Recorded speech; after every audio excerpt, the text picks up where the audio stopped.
سورۃ البقرہ آیت نمبر 40۔ اعوذ باللہ من الشیطان الرجیم، بسم اللہ الرحمن الرحیم۔ یا بنی اسرائیل اذکروا نعمتی التي انعمت علیکم وأوفوا بعهدي أوف بعهدكم وإياي فارهبون وآمنوا بما أنزلت مصدقا لما معكم ولا تكونوا أول كافر به ولا تشتروا بآياتي ثمنا قليلا وإياي فاتقون ولا تلبسوا الحق بالباطل وتكتموا الحق وأنتم تعلمون وأقيموا الصلاة وآتوا الزكاة واركعوا مع الراكعين أتأمرون الناس بالبر وتنسون أنفسكم وأنتم تتلون الكتاب أفلا تعقلون واستعينوا بالصبر والصلاة وإنها لكبيرة إلا على الخاشعين الذين يظنون أنهم ملاقو ربهم وأنهم إليه راجعون۔ یا بنی اسرائیل، اے بنی اسرائیل، اذکروا نعمتی، تم یاد کرو میری نعمت کو، التی وہ نعمت، انعمت علیکم جو میں نے تم پر انعام کی، وأوفوا بعہدی اور میرا وعدہ پورا کرو، اوفی بعہدکم میں تمہارا وعدہ پورا کروں گا، وإیایا فارہبون اور مجھ سے ڈرو، وآمنوا اور ایمان لاؤ، بما اس چیز کے ساتھ، انزلت جسے میں نے نازل کیا، مصدقاً تصدیق کرنے والی ہے، لما اس کی، معکم جو تمہارے ساتھ ہے، ولا تکونوا اول کافر بہ اور تم سب سے پہلے اس سے کفر کرنے والے نہ بنو، ولا تشتروا بآیاتی اور نہ تم تھوڑی قیمت کے بدلے، ولا تشتروا بآیاتی ثمنا قلیلا اور میری آیات کے بدلے تھوڑی قیمت نہ لو، وإیایا فاتقون اور مجھ ہی سے ڈرو، ولا تلبسوا الحق بالباطل اور حق کو باطل کے ساتھ خلط ملط نہ کرو، وتکتموا الحق اور نہ حق بات کو چھپاؤ، وانتم تعلمون جبکہ تم جانتے ہو، واقیموا الصلاۃ نماز قائم کرو، وآتوا الزکاۃ زکوٰۃ ادا کرو، وارکعوا مع الراکعین اور رکوع کرنے والوں کے ساتھ رکوع کرو، اتأمرون الناس بالبر کیا تم لوگوں کو نیکی کا حکم دیتے ہو، وتنسون انفسکم اپنے آپ کو بھول جاتے ہو، وانتم تتلون الکتاب حالانکہ تم کتاب پڑھتے ہو، افلا تعقلون تو کیا تم سمجھتے نہیں ہو،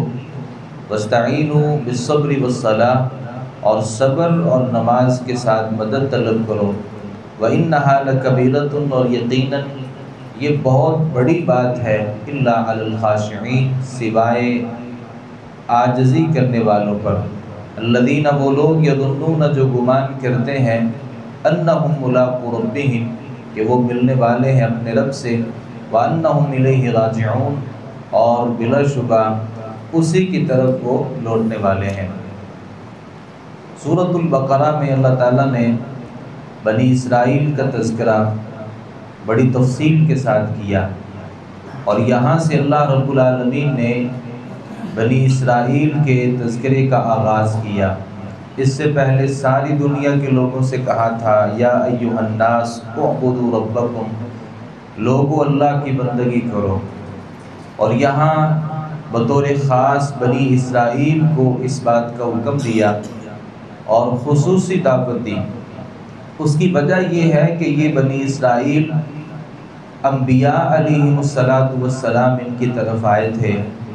اور ایک کے بعد دوسرا اور دوسرے کے بعد تیسرا، اسحاق علیہ السلام سے لے کے جناب عیسیٰ علیہ السلام تک، اور بعض مفسرین نے لکھا ہے کہ یہ تقریباً 4000 انبیاء علیہ السلام اللہ رب العالمین نے بنی اسرائیل کی طرف بھیجے، اور چونکہ یہ انبیاء کو بھی مانتے تھے، اللہ کو بھی تسلیم کرتے تھے، لہٰذا ان کے لیے ضروری تھا کہ جیسے ہی نبی کریم صلی اللہ علیہ وسلم نبوت کا اعلان کریں، یہ فوراً آپ صلی اللہ علیہ وسلم کو اللہ کا نبی تسلیم کریں، کیونکہ باقی تو کافر تھے، نہ ان کو انبیاء کی پہچان تھی، نہ صحیح معنوں میں وہ اللہ کو جانتے تھے، لیکن چونکہ ان کا پہلے سے تعلق انبیاء کے ساتھ تھا، تو اللہ نے جب نبی بھیجا تو کہا کہ ان لوگوں کو بطور خاص اپنی دعوت کا حصہ بنائیے، میں نے ان کے اوپر بہت ساری نعمتیں کی ہیں۔ کہا یہ جاتا ہے کہ سورۃ البقرہ آیت نمبر 40 سے لے کے 147 تک اللہ تعالیٰ نے بنی اسرائیل کا تذکرہ کیا۔ اس میں اپنی نعمتوں کا بھی تذکرہ ہے، بنی اسرائیل کی بدعمالیوں کا بھی تذکرہ ہے، اور بنی اسرائیل کے اوپر اللہ رب العالمین کی آنے والی سزاؤں کا بھی تذکرہ ہے۔ تو اللہ تعالیٰ نے ان کا جہاں تذکرہ کیا ہے، کبھی ان کو ترغیب دی ہے، کبھی ان کو ڈانٹا ہے، کبھی ان کے گناہوں کا تذکرہ کیا ہے، کبھی ان کی سزاؤں کا تذکرہ ہے، تو یہ ساری جو چیزیں ہیں نا، یہ اصل میں ہمارے لیے ہیں۔ اللہ امت محمدیہ کو یہ بات سمجھانا چاہتا ہے کہ جیسے میں نے نعمتیں بنی اسرائیل کے اوپر کی تھیں اور انہوں نے نافرمانی کی، تمہاری یہ روش نہیں ہونی چاہیے جیسے کہ بنی اسرائیل کی ایک روش تھی۔ اللہ نے ان سے وعدہ کیا لیا تھا؟ وعدہ یہ لیا تھا، سورۃ المائدہ کی آیت نمبر 12 میں اس بات کی تفصیل ہے۔ وعدے میں یہ تھا کہ نماز پڑھو گے، زکوٰۃ ادا کرو گے، رسولوں پر ایمان لاؤ گے، اللہ رب العالمین کو قرض دو گے، مطلب اللہ رب العالمین کے راستے میں خرچ کرو گے۔ تو اللہ تعالیٰ نے یہاں بھی اس بات کا حکم دیا کہ میرا وعدہ پورا کرو، اور بدلے میں تمہارا وعدہ پورا کروں گا۔ اور اللہ کا سب سے بڑا جو وعدہ ہوتا ہے وہ اللہ کی جنت ہے۔ میرے سے ڈرو، لوگوں سے ڈرنے کی ضرورت نہیں ہے، اور ایمان لاؤ اس پر، اس کتاب پر، یہ کتاب قرآن مجید جو تمہارے پاس ہے، اور یہ تصدیق کرنے والی ہے سابقہ کتابوں کی،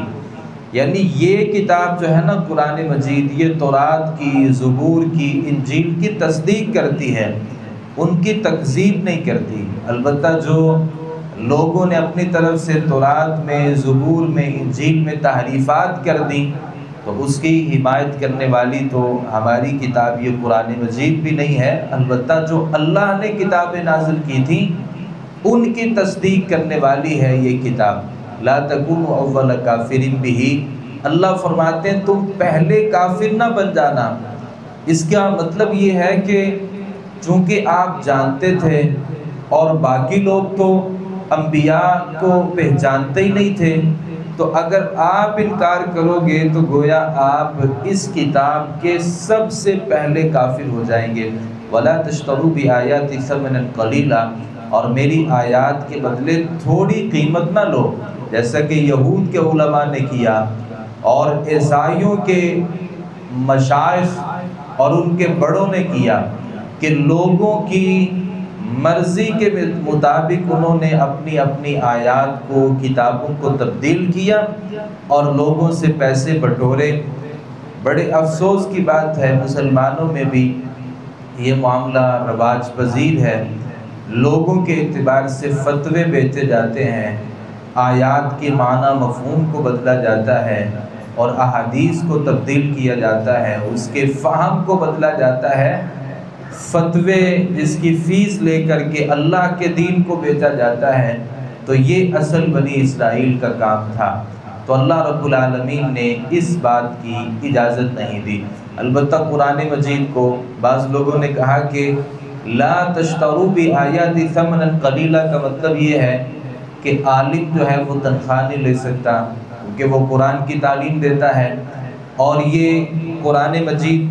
پرنٹ کرنے والے اور تفسیروں کو لکھنے والے یہ اپنی کتابیں نہیں بیچ سکتے، کیونکہ اللہ رب العالمین نے کہا کہ میری آیات کو بیچو نہیں۔ تو یہ آیات کو بیچنا نہیں ہے، بلکہ نبی کریم صلی اللہ علیہ وسلم نے تو یہاں تک ارشاد فرمایا ان احق ما اخذتم علیہ اجرا کتاب اللہ، سب سے بہترین جو اجرت ہے وہ کتاب اللہ کی اجرت ہے۔ ایک بندہ کتاب اللہ کی کسی کو تعلیم دیتا ہے اور بدلے میں اس کی تنخواہ وصول کرتا ہے، تو یہ سب سے بہترین اجرت ہے۔ امام بخاری رحمۃ اللہ علیہ نے اس روایت کو ذکر کیا ہے، اور یہ صحیح روایت ہے کہ بہترین جو اجرت ہے وہ کتاب اللہ کے ذریعے اجرت کو حاصل کرنا ہے۔ تو اگر یہ سمجھا جائے کہ عالم کو، امام کو، خطیب کو، قرآن پڑھانے والے کو تنخواہ نہیں دی جائے گی، تو ایک وقت آئے گا مسجدیں ویران ہو جائیں گی، مدرسے بے آباد ہو جائیں گے، اور اللہ رب العالمین کی جو کتاب ہے اس کی تبلیغ اور اس کی اشاعت ختم ہو جائے گی۔ تو اللہ رب العالمین نے کہا کہ میری آیات کو بیچو نہیں، اقیم الصلاۃ، نماز بھی قائم کرو، زکوٰۃ ادا کرو، رکوع کرنے والوں کے ساتھ رکوع کرو۔ بنی اسرائیل کے علماء کا ایک بہت بڑا کارنامہ یہ تھا کہ لوگوں کو نیکی کا حکم دیتے تھے اور خود وہ نیک کام نہیں کرتے تھے، لوگوں کو برائیوں سے روکتے تھے، لیکن وہ تمام تر برائیاں ان کی اپنی زندگی میں موجود ہوتی تھیں۔ جیسا کہ ہمارے ہاں بھی ہوتا ہے کہ کوئی آدمی کسی کو حکم تو دیتا ہے کہ یہ کام کرو، لیکن وہ کام اس کی زندگی میں نہیں ہوتا۔ تو اللہ رب العالمین نے بطور خاص یہ کہا کہ تمہارا ایک مسئلہ یہ تھا کہ لوگوں کو نیکی کا حکم دیتے تھے، اپنے آپ کو بھول جاتے تھے۔ نبی کریم صلی اللہ علیہ وسلم نے اس روایت کو ذکر کیا ہے، صحیح بخاری میں موجود ہے، قیامت کا دن ہوگا، ایک آدمی کو لایا جائے گا، اسے جہنم میں ڈال دیا جائے گا، اور اس کی جو آنتڑیاں ہیں آگ میں نکل کر ڈھیر ہو جائیں گی، اور وہ اس کے گرد گھومے گا جیسے گدھا اپنی چکی کے گرد گھومتا ہے، اور لوگ اس کے ارد گرد جمع ہو جائیں گے، اور لوگ اسے کہیں گے نام لے کر کہ یا فلان، او فلان، تو ہمیں نیکی کا حکم دیتا تھا، تو ہمیں تبلیغ کرتا تھا، نصیحتیں کرتا تھا، درس دیتا تھا، اور آج تو جہنم کے اندر اس حالت میں پڑا ہوا ہے۔ تو وہ عالم ان سے یہ کہے گا کہ لوگوں کو تو نیکی کا حکم دیتا تھا، لیکن میں خود نیک کام نہیں کرتا تھا، لوگوں کو برائیوں سے روکتا تھا، لیکن وہ تمام تر برائیاں میری حقیقی زندگی میں موجود تھیں۔ تو یہ بنی اسرائیل کی بھی یہ خامی تھی، ہمارے اندر بھی اگر یہ خامی ہے تو اللہ تعالیٰ اسے دور فرمائے۔ وَأَنْتُمْ تَتْلُونَ الْكِتَابَ، اللہ فرماتے تم کتاب بھی پڑھتے ہو کہ کتاب میں کن چیزوں کو اللہ نے حلال کیا ہے، کن چیزوں کو حرام کیا ہے، اور اس کے باوجود تم عقل نہیں رکھتے۔ وَاسْتَعِينُوا بِالصَّبْرِ وَالصَّلَاةِ، اللہ تعالیٰ فرماتے ہیں جب بھی مشکل آتی ہے، مصیبت آتی ہے، پریشانی آتی ہے، تو اللہ سے دو طریقے سے مدد کا مطالبہ کرنا ہے۔ ایک طریقہ یہ ہے آپ نے صبر کرنا ہے۔ صبر یہ ہوتا ہے الصبر عند الصدمۃ الاولی، صبر یہ ہے کہ جیسے آپ کو صدمہ پہنچے فوراً آپ صبر کریں. جیسے ہمیں کوئی اطلاع پہنچتی ہے کسی فوتگی کی یا کسی بڑے نقصان کی، تو ہوتا یہ ہے کہ رویا جاتا ہے، وویلا کیا جاتا ہے، رخساروں کو پیٹا جاتا ہے، اور پھر گریبان کو چاک کیا جاتا ہے، جاہلیت کے بول بولے جاتے ہیں، اللہ سے گلے اور شکوے کیے جاتے ہیں، اور بعد میں جا کر کے کہا جاتا ہے کہ میرا صبر ہے اور میں صبر کرنا چاہتا ہوں یا میں صبر کرنا چاہتی ہوں.